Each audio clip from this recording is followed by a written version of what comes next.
Hello everyone, मैं सुमन अपने channel physics study में आप सभी का स्वागत करती हूँ। 12th क्लास की एनसीईआरटी की सीरीज में हमने चैप्टर फर्स्ट ऑलमोस्ट कंप्लीट कर लिया है। आज हम चैप्टर फर्स्ट के लास्ट टॉपिक के बारे में डिस्कस करेंगे, जिसमें हम एक साथ क्वेश्चन हमारे 3 होंगे, लेकिन तीनों का आंसर एक होगा। ये जो क्वेश्चन है वो आपसे अलग अलग वेरिएशन में, अलग अलग वैरायटी में पूछ लिया जाता है। बस एक एक स्टेप हमें चेंज करके उसका आंसर बदलना है। तो आज का हमारा जो टॉपिक है वो है गॉस की प्रमेय के अनुप्रयोग, एप्लीकेशन ऑफ गॉस थ्योरम। तो आइए हम हमारे इस वीडियो को कंटिन्यू करते हैं। पर कंटिन्यू करने से पहले यदि आपने मेरे चैनल को लाइक, शेयर और सब्सक्राइब नहीं किया है तो प्लीज इसे सब्सक्राइब करें, लाइक करें और अपने फ्रेंड्स और रिलेटिव में शेयर करें। एक्चुअली आज मैं आपके सामने एक नया कंपटीशन लेके आई हूँ, या मैं ये कहूँ कि एक कॉन्टेस्ट फिर से शुरू करना चाह रही हूँ। तो इस कॉन्टेस्ट का जो टॉपिक होगा वो थोड़ा डिफरेंट होगा। पिछले जो वीडियो में हमने क्वेश्चन आप लोगों से पूछे थे, उन क्वेश्चंस में हम वीडियो के अंदर आपसे एक टॉपिक डिस्कस कर रहे थे और उसी से रिलेटेड आपसे क्वेश्चन किए जा रहे थे। बट इस टाइम आपके पास एक नया चैलेंज होगा, जिसमें हम क्या करेंगे कि वीडियो जब आपको पढ़ाई जाएगी, आपको पूरा वीडियो देखना है और वीडियो के बीच में या फिर आगे या पीछे कहीं भी आपसे पुराने टॉपिक से रिलेटेड एक क्वेश्चन और करंट टॉपिक से रिलेटेड एक क्वेश्चन पूछा जाएगा। अब विनर का डिसीजन किस प्रकार होगा वो भी हम आपको बता दें कि होगा ये कि जो बच्चा या जो स्टूडेंट वीडियो को देखने के बाद सबसे पहले कमेंट्स में आंसर टाइप करेगा और जितनी जल्दी उसके आंसर आएंगे उतना ही विनर बनने के उसके चांसेस बढ़ जाएंगे। इस बार ये कॉन्टेस्ट हम 1 वीक तक नहीं 12 डेज में स्टार्ट करेंगे, यानी कि कुल मिला के 12 दिन तक ये चलेगा। और इस बार का जो प्राइज होगा वो काफी सरप्राइजिंग होगा आप लोगों के लिए। तो प्लीज इसमें ज्यादा से ज्यादा पार्टिसिपेट करें और विनर बनने का ट्राई करें। ओके, तो आइए स्टार्ट करते हैं हमारा वीडियो। देखिए, जो टॉपिक है गॉस की प्रमेय के अनुप्रयोग या एप्लीकेशंस ऑफ गॉस थ्योरम, इससे जो हमारा आज का पहला क्वेश्चन निकल के आएगा वो क्वेश्चन होगा कि किसी बिंदु आवेश के कारण गॉस की प्रमेय की सहायता से किसी बिंदु आवेश के कारण हमें विद्युत क्षेत्र की तीव्रता ज्ञात करनी है, हमें इंटेंसिटी फाइंड करनी है bye the help of Gauss theorem. तो आइए स्टार्ट करते हैं। देखिए, हम जानते हैं कि गॉस ने क्या कहा कि जब भी आप कोई सरफेस लें तो वो क्लोज सरफेस लें, और हमारे क्वेश्चन ने हमसे क्या कहा है कि एक बिंदु आवेश के कारण हमें तीव्रता ज्ञात करनी है, यानी कि इंटेंसिटी फाइंड करनी है। तो हम कंसिडर कर लेते हैं कि ये जो पॉइंट है O, इस पर कौन सा चार्ज है? +Q चार्ज है, और इससे डिस्टेंस R पर हमने एक पॉइंट P कंसिडर किया है, यानी कि हमने मान लिया है। अब हम क्या कर रहे हैं कि O को सेंटर यानी कि केंद्र, कि जो पॉइंट है O, इस पर कौन सा चार्ज है? +Q चार्ज है, और इससे डिस्टेंस R पर हमने एक पॉइंट P कंसिडर किया है, यानी कि हमने मान लिया है। अब हम क्या कर रहे हैं कि O को सेंटर यानी कि केंद्र मानकर और R को त्रिज्या मानकर एक गोले की रचना कर लेते हैं। ये हमने क्या बना लिया? एक गोला, जो किसकी तरह व्यवहार कर रहा है? गोसी पृष्ठ की तरह व्यवहार करेगा, क्योंकि ये पूरी तरह से बंद है। अब चूंकि ये गोला गोसी पृष्ठ की तरह व्यवहार कर रहा है, तो बिंदु P के आसपास से निकलने वाले विद्युत फ्लक्स की हम क्या करेंगे? यहाँ पर गणना करेंगे। अगर हम विद्युत फ्लक्स की बात करें तो यहाँ से निकलने वाला, क्योंकि पृष्ठ अल्प है तो निकलने वाला विद्युत फ्लक्स भी अल्प होगा। अब इस सरफेस को हमने क्या नाम दिया? S, और जो P के अराउंड है यानी P के चारों तरफ है उसको हम क्या कह रहे हैं? DS कह रहे हैं। अब देखिए, इसकी जो थ्योरी बनेगी वो ऐसे ही बनेगी कि हमने क्या माना? सबसे पहले कि एक पॉइंट माना जिसका नाम था O, जिस पर +Q आवेश था, और इससे R दूरी पर यानी कि R डिस्टेंस पर हमने पॉइंट P कंसिडर किया, पॉइंट P माना। अब हम O को केंद्र मान रहे हैं और R को त्रिज्या, और हमने एक गोले की रचना की जो कि एक बंद पृष्ठ की तरह व्यवहार करता है, जिसे हम गोशी पृष्ठ कह सकते हैं। ठीक, तो हमने एक चीज पढ़ी हमारी डेफिनेशन या परिभाषा से कि किसी अल्प पृष्ठ से निकलने वाले विद्युत फ्लक्स का मान क्या होता है?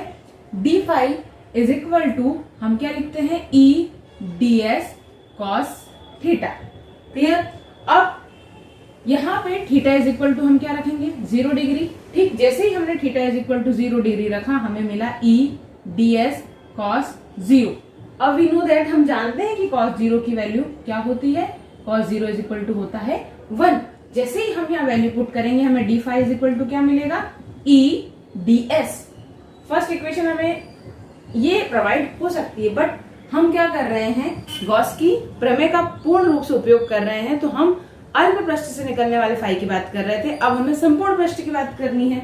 तो जैसे ही हम संपूर्ण पृष्ठ यानी कि पूरे सरफेस से फ्लक्स निकलने की बात करेंगे तो संपूर्ण पृष्ठ से निकलने वाला फ्लक्स क्या हो जाएगा, संपूर्ण पृष्ठ से निकलने वाला विद्युत फ्लक्स आपका क्या हो जाएगा, बोथ साइड का क्या कर देंगे, इंटीग्रेशन कर देंगे यानी कि समाकलन कर देंगे संपूर्ण के लिए। तो d phi is equal to integration E d s. अब सबसे पहले हमें इंटेंसिटी यानी कि तीव्रता फाइंड करनी है, तो हम जानते हैं डी फाई का समाकलन हो जाएगा फाई, ई बाहर आ जाएगा क्योंकि हमें ई की वैल्यू चाहिए, हमारे पास ई की कोई वैल्यू नहीं है। और दूसरी बात, यहाँ पे फंक्शन डीएस का है तो इंटीग्रेशन भी डीएस का होगा। अब देखिए यहाँ है इंटीग्रेशन ऑफ डीएस यानी कि पृष्ठीय समाकलन किसका, गोले का। हम जानते हैं कि गोले के पृष्ठीय समाकलन का मान क्या होता है, integration ds is equal to होता है 4 पाई r स्क्वायर। तो इस समाकलन या इंटीग्रेशन ds की जगह हम क्या लिख सकते हैं, 4 पाई r स्क्वायर। ये हमारी होगी इक्वेशन फर्स्ट। क्लियर। अब हम ये बात जानते हैं कि गॉस ने हमसे क्या कहा है, देखिए मैं ये रब कर रही हूँ, कंपेयर करेंगे हम। गॉस ने हमसे क्या कहा है, अगर हम गॉस की थ्योरम की बात करें तो गॉस ने क्या कहा है कि फाई इज इक्वल टू क्या होता है, क्या है, देखिए मैं ये रब कर रही हूँ, कंपेयर करेंगे हम। गॉस ने हमसे क्या कहा है, अगर हम गॉस की थ्योरम की बात करें तो गॉस ने क्या कहा है कि फाई इज इक्वल टू क्या होता है, Q अपॉन एप्सिलॉन 0। ये आपकी इक्वेशन सेकंड हो गई।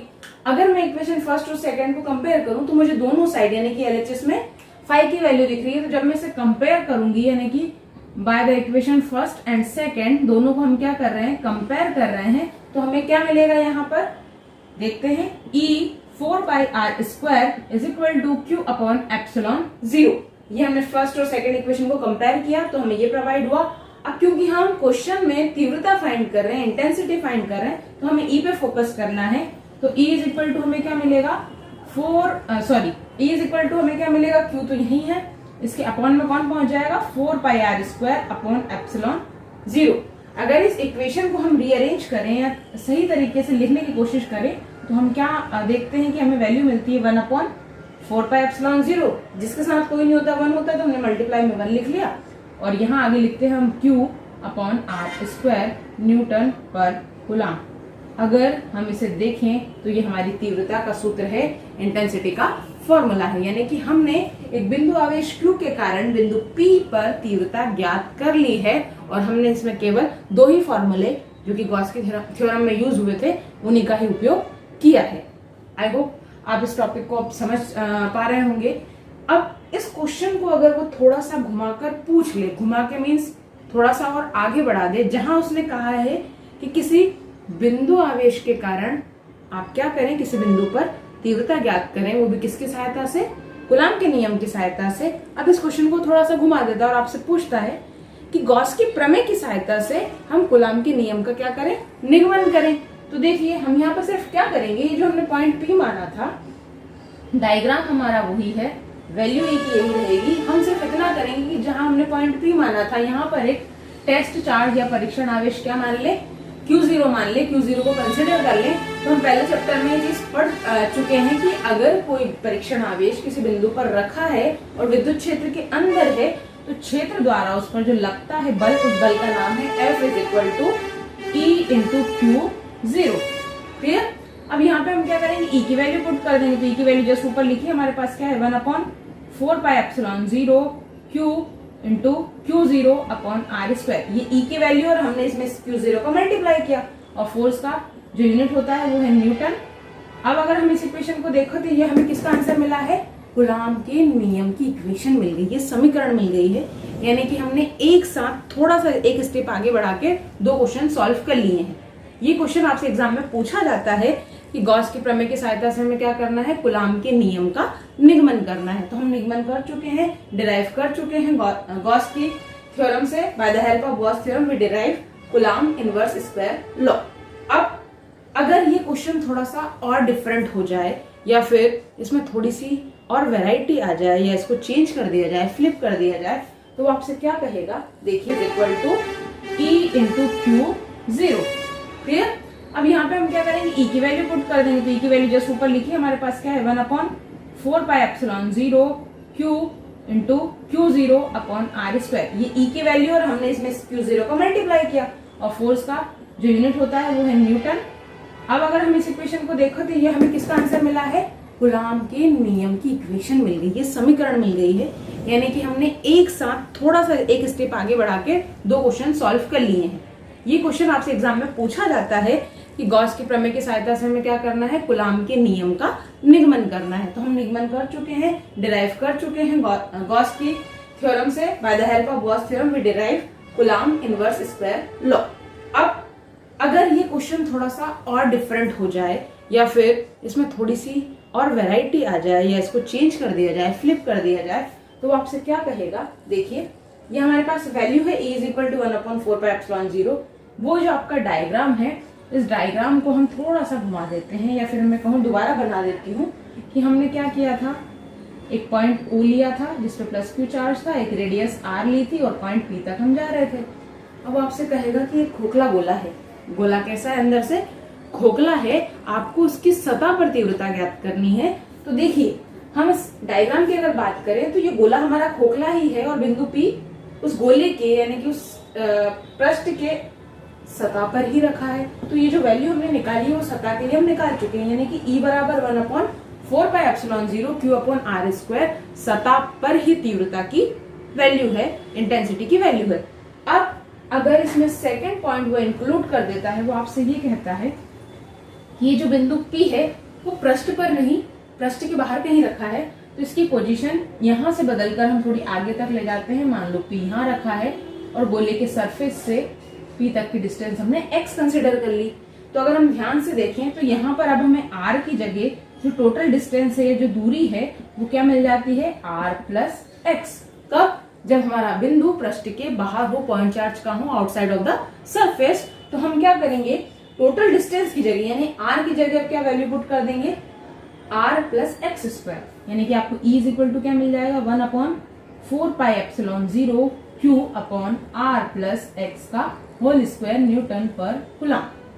मैं क्लियर, लगता है ये बात आप समझ पाए होंगे कि पहले केस में उसने कहा कि पृष्ठ पर है, तो पृष्ठ के लिए तो हम पहले कर चुके हैं, सेम आंसर था। अब वो कह रहा है कि पृष्ठ के बाहर है, तो जितनी दूरी पर होगा उस दूरी को हमने x कंसिडर कर लिया, x मान लिया, और टोटल डिस्टेंस जो हमारी अब हो गई है वो है r प्लस एक्स। तो r की जगह हम क्या प्रोवाइड कर देंगे, क्या लिख देंगे, r प्लस एक्स का होल स्क्वायर। अब यहाँ ऑब्जेक्टिव के लिए आपको चीज काम आएगी कि अगर वो ये कह दे कि ये जो बिंदु है, बिंदु P, वो गोले के अंदर है, तो याद रखिए कि खोखले गोले के अंदर तीव्रता क्या होती है, शून्य होती है। खोखले गोले के अंदर तीव्रता शून्य है। तो हमने एक ही क्वेश्चन से, मैं कहूँ एक ही आंसर से 3 क्वेश्चंस के आंसर दिए हैं, बस थोड़ा थोड़ा सा उसमें चेंज है कि जब वो आपसे r प्लस एक्स का होल स्क्वायर। अब यहाँ ऑब्जेक्टिव के लिए आपको चीज काम आएगी कि अगर वो ये कह दे कि ये जो बिंदु है, बिंदु P, वो गोले के अंदर है, तो याद रखिए कि खोखले गोले के अंदर तीव्रता क्या होती है, शून्य होती है। खोखले गोले के अंदर तीव्रता शून्य है। तो हमने एक ही क्वेश्चन से, मैं कहूँ एक ही आंसर से 3 क्वेश्चंस के आंसर दिए हैं, बस थोड़ा थोड़ा सा उसमें चेंज है कि जब वो आपसे पूछ रहा है कि आपको इंटेंसिटी फाइंड करनी है bye the help of Gauss theorem, तो हम केवल E इज इक्वल टू यहाँ तक सॉल्व करेंगे। लेकिन उसने कहा है कि इसकी हेल्प से, इसकी सहायता से आप कूलॉम की नियम का निगमन कीजिए, Coulomb inverse square law derive कीजिए। तो हमें सिर्फ बिंदु P पर यानी कि पॉइंट P पर एक टेस्ट चार्ज Q0 कंसिडर कर लेना है। तो उस पर जो फोर्स लगेगा वो हम जानते हैं कि E इज इक्वल टू क्या होगा आपका, E इज इक्वल टू आपको क्या मिलेगा, F इज इक्वल टू आपको क्या मिलेगा, E इंटू Q0। तो आपकी वैल्यू ये हो जाएगी। मतलब हमने क्या किया है कि एक ही आंसर से 3 क्वेश्चन के जवाब दे दिए हैं। आई होप अब आपको ये जो टॉपिक है क्लियर हो गया होगा। मिलते हैं नेक्स्ट वीडियो में, तब तक के लिए अपना ध्यान रखिए।